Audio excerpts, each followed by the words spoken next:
জাগুলিয়া পার করে জাগুলিয়া পর্যন্ত খুব রাস্তা একটু সিঙ্গেল রাস্তা ছিল, তার জন্য প্রচণ্ড কষ্ট হয়েছে। জাগুলিয়া পার করে 4 লাইনে উঠে দাঁড়িয়ে গেলাম। বাইকের অনেক কিছু নাট ফাট সব ঢিলে হয়ে গেছে।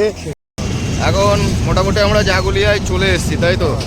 আর রাস্তাটা খুব খারাপ ছিল, খুব জোর জল পেস্টা পেয়েছে,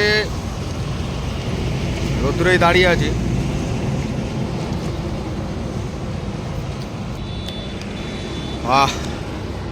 এখান দিয়ে বাজে কটা এখন ভাই? এখন 1:45 বাজে।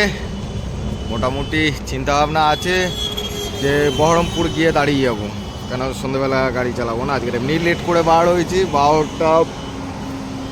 12টার সময় বার হয়েছি, তো প্রায় 1.25 ঘন্টা লেগেছে আমাদের জাগুলিয়া আসতে, যেহেতু রাস্তাটা প্রচণ্ড খারাপ ছিল মাঝখানে বারাসাত থেকে।